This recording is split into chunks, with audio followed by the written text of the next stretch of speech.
Bismillahirrahmanirrahim. Assalamualaikum warahmatullahi wabarakatuh. Sahabat mercusuar hati yang bahagia, saya akan bercerita lagi tentang seorang ayah plus dengan kegundahannya. 17 tahun yang lalu usianya masih 47 tahun dan dia masih berstatus pegawai negeri. Ia bukan atasan dan juga bukan bawahan. Punya atasan pun ada pegawai yang posisinya berada di bawahnya. Di usia itulah dia terus-menerus merasa gundah. Gundah akan segala bentuk permainan yang dilakukan atasannya. Gundah akan keresahan yang dialami pegawai-pegawai di bawahnya. Dan teramat gundah akan masa depannya yang tak kunjung berubah. Di usia yang hampir memasuki masa pensiun, dia masih tinggal di rumah kontrakan 2 kamar yang belum layak disebut rumah. Tak punya kendaraan bermotor, tak punya handphone. Andai saja seorang anaknya tak menghadiahinya. Suatu kali saat ia berulang tahun, tidak mungkin dia akan memiliki handphone. Ia masih selalu turun naik angkot menuju kantornya. Berangkat pagi, kembali menjelang malam. Di saat yang sama, rekan-rekan seprofesi dan setingkatnya sesama pegawai negeri sipil sudah punya rumah mewah yang berdiri di atas tanah seluas 1000 meter. Sebuah mobil Toyota keluaran terbaru sering mejeng di depan rumahnya. Itu belum termasuk 2 sepeda motor yang dipakai anaknya ke sekolah. Satu lagi yang tak kalah hebatnya, beberapa temannya pun sampai ada yang sudah 2-3 kali pergi haji.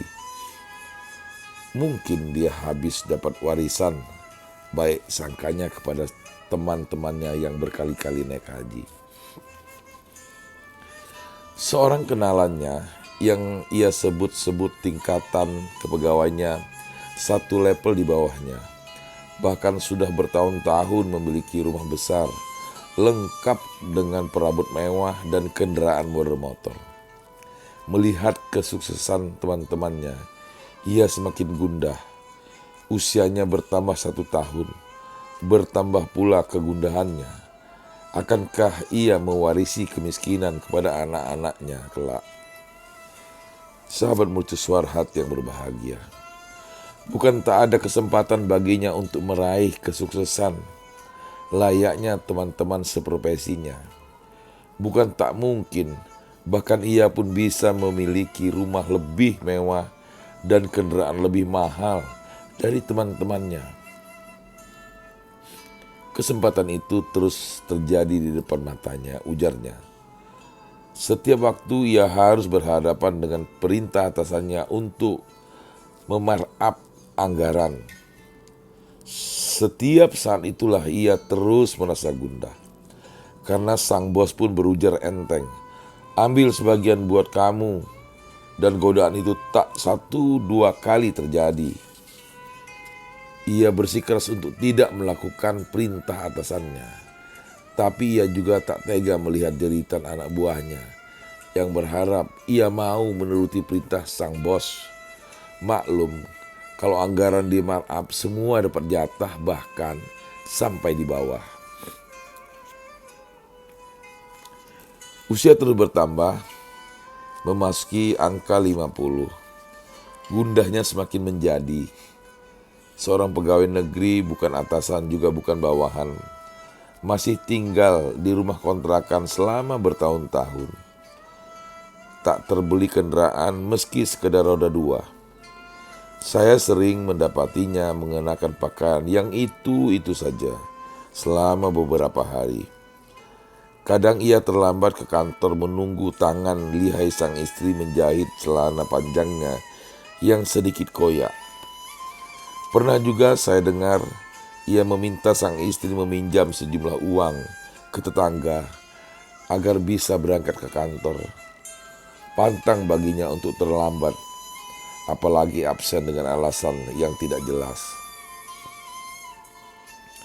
1-2 tahun berikutnya, gundahnya menghilang seketika hendak memasuki masa pensiun. Ia justru bersyukur tak terlibat praktik dan permainan yang selama bertahun-tahun berlangsung di depan matanya. Ia memang melihat semua itu, tapi dia hanya mampu menutup mata agar tak tergoda barang sedikit pun mencicipinya. Hingga kini, saat ia menghabiskan sisa-sisa hidupnya di rumah kontrakannya yang selama puluhan tahun ia tempati, ia boleh berbangga tak menyentuh uang yang bukan haknya. Saya masih senang ikut pengajian. Akan ditaruh di mana wajah ini seandainya saya ambil kesempatan itu dahulu. Saat seorang ustadz bicara soal haramnya korupsi, pasti akan panas telinga saya mendengar ayat-ayat yang dilafalkan ustadz tentang harta yang bersih. Akankah saya sanggup tersenyum dengan harta-harta yang orang lain tahu bahwa tak mungkin pegawai seperti saya mampu memilikinya jika tidak dengar dengan cara yang tidak halal? Bibirnya bergetar mengucapkan kalimat ini. Kegundahan yang puluhan tahun ia jaga dan tetap terjaga sebagai gundah yang lebih sering terselesaikan dengan air mata di atas sajadah setiap malamnya itu, kini membuahkan ketenangan hidup. Ia tetap bersyukur meski hingga hari ini tinggalnya masih di rumah kontrakan. Ia merasa tenang, bahkan mati nanti pun saya tak cemas karena tidak banyak harta yang harus saya pertanggungjawabkan di hadapan Allah. Giliran saya yang bersyukur karena saya teramat mengenal dan dekat dengan sosok ayah ini. Semoga saya bisa menjadi seperti yang diharapkannya, jujur dan bersih, meski harus terus-menerus menggenggam gundah. Sahabat mercusuar hati yang berbahagia, mudah-mudahan kita dapat menghindari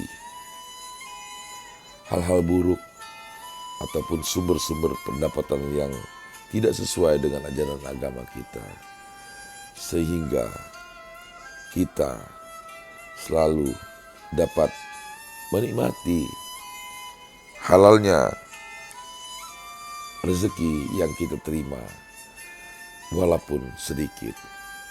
Mudah-mudahan dari hari ke hari kita akan semakin baik dan akan mudah mempertanggungjawabkannya kelak di kemudian hari. Mudah-mudahan ini bermanfaat untuk kita semua. Lebih dan kurang mohon maaf. Billahi taufik wal hidayah. Wassalamualaikum warahmatullahi wabarakatuh.